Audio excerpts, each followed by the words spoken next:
Before you sign or get ready to sign any agreement, one of the first things you need to make sure you have clear is the objective. Hello, my name is Yoel Molina. I'm a business corporate attorney. Oftentimes, clients come to see me, and they're not certain about what it is they're trying to get done, what their goals is, what their goal is, or what their goals are, what their objectives are, what is it they're trying to get accomplished, what is it they want to do, how do they see this unfolding in the future. One of the first things I tell every client before you even get into any agreement, before you even get into drafting any agreement, sit down and jot down maybe notes, and maybe a journal, and maybe a notebook, maybe a paragraph, whatever it may be, but clearly in your own words, in your own understanding, in your own way of thinking, brainstorm and organize your thoughts as to what is it you're trying to get done here. This may take for some individuals a few minutes. It may take for some individuals an hour or so, maybe more, depending on how complex this project is. But unless and until you understand what your goal and objective is with your agreement, you're going into a document drafting or document review, or contract review, contract drafting, if you will, not fully prepared. You are not giving yourself a good understanding of what's happened.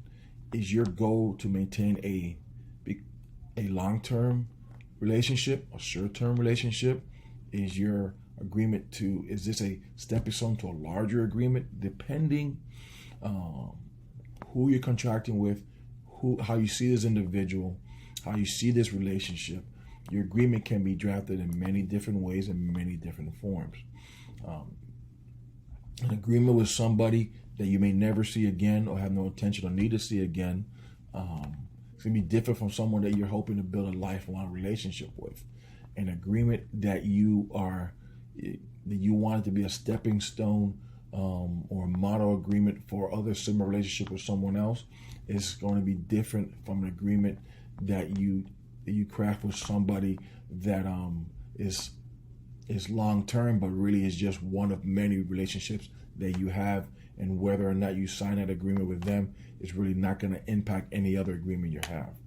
So what I like to get clear to you in this video is that sit down and look at your agreement from your perspective, from the other side perspective, from how it fits within the context of your overall business plan and your business model.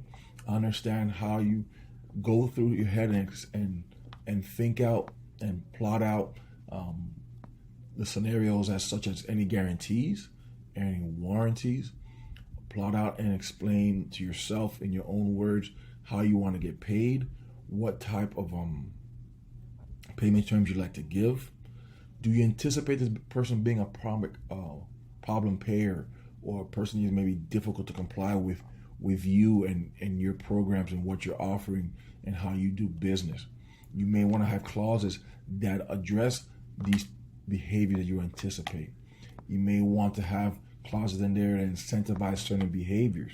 You may want to have clauses in there that penalize certain behaviors. With the more due diligence or more information that you have on the other person, oftentimes you can find it from fellow industry members, online reviews, online pages, even talking to ex-partners and employees, you can understand how this agreement should be drafted. Sometimes you may not need to do such due diligence. Maybe you have a situation where you're dealing with the same type of person over and over again, or you deal with only a certain type of individual. Whatever it may be, my suggestion is come up with some type of profile for the relationships you're going to be dealing with.